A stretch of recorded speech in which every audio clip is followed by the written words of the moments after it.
Bienvenue sur skill.com. Voici la correction de l'exercice sur somme de vecteurs et relation de Chasles niveau intermédiaire. Tu as à résoudre une réduction d'expression de vecteurs, un développement d'expression et enfin la représentation graphique d'une somme de vecteurs. Je propose pour chaque question un point méthodologie, puis je résous l'exercice en t'indiquant la méthodologie utilisée à chaque étape. Passons à la question 1, réduction d'une somme d'une expression. Point méthode. La première question absolue à te poser avant de te lancer dans la résolution, c'est la suivante. Quels sont les différents moyens d'arriver au résultat? Cherche dans tes théorèmes et propriétés du cours, dans tes fiches méthodes que tu as faites ou que tu as pris sur ce site. Pour réduire une expression, le premier outil, c'est les propriétés de base de la somme de vecteurs, notamment KU plus K'U est égal à, entre parenthèses, K plus K'U. C'est une sorte de factorisation. Ensuite, 0 fois n'importe quel vecteur est égal au vecteur nul. Ensuite, vecteur U plus vecteur V est égal à V plus U. Tu peux échanger l'ordre des termes dans une somme. Enfin, K fois entre parenthèses U plus V est égal à KU plus KV. C'est une sorte de distributivité. Exemple, soit A et B 2 points. 4AB moins 6AB est égal à 4 plus moins 6AB selon la première ligne des propriétés. Et donc c'est égal à moins 2AB. Le deuxième outil pour réduire les expressions, c'est l'opposé d'un vecteur. La propriété de l'opposé du vecteur précise AB est égal à moins BA. Cette égalité est donc particulièrement utile quand on veut échanger les points d'un vecteur. Par exemple, tu veux remplacer BA par AB dans ton expression, tu peux le faire mais en rajoutant le signe moins devant.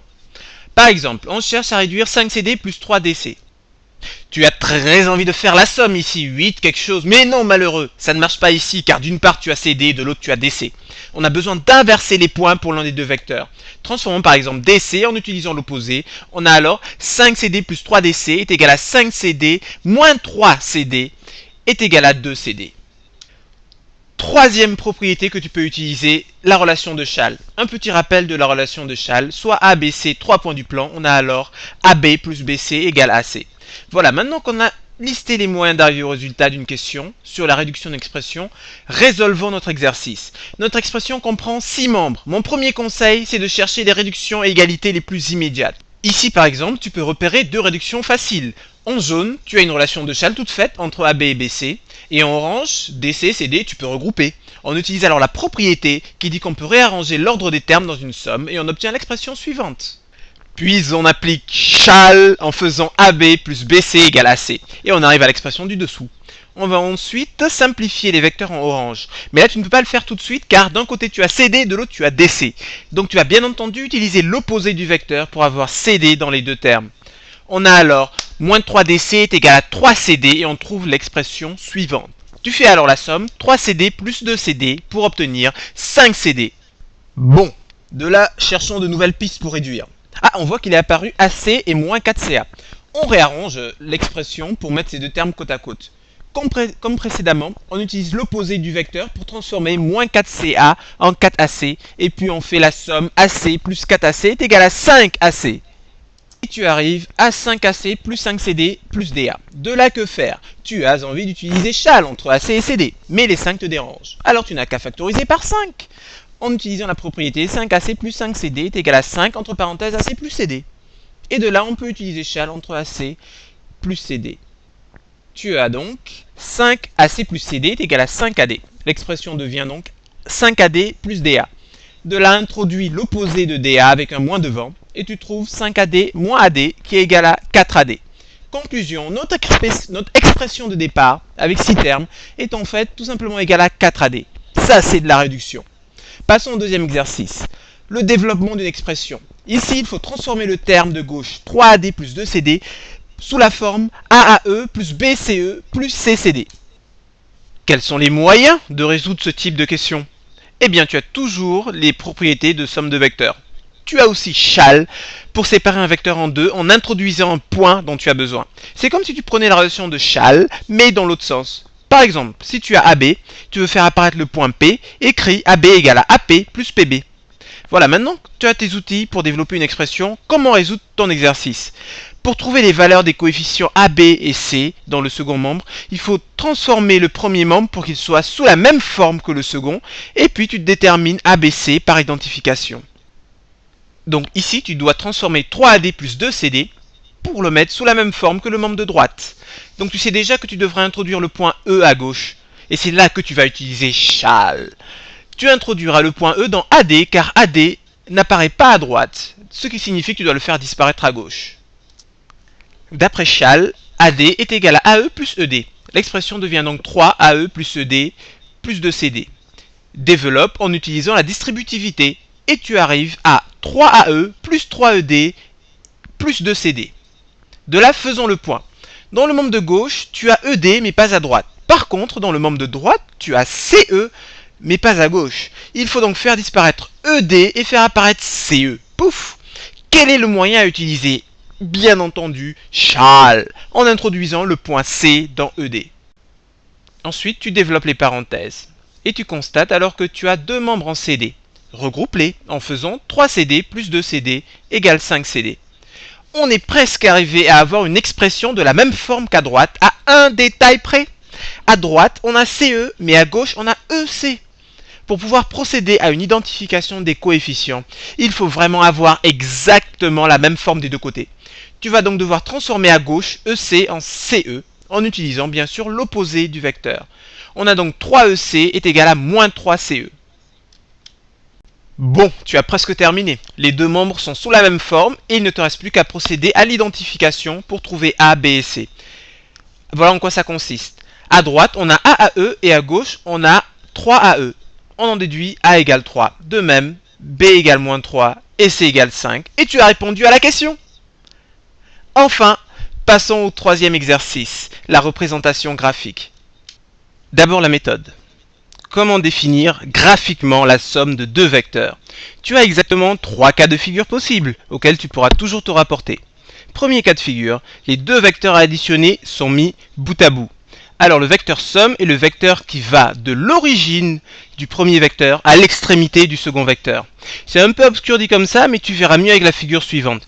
Disons que tu veux trouver le résultat de la somme AB plus BJ. Traçons d'abord ces vecteurs. On constate que ces deux vecteurs sont mis bout à bout. Cela veut dire que l'extrémité de AB, c'est-à-dire le point B, est aussi l'origine du vecteur BJ.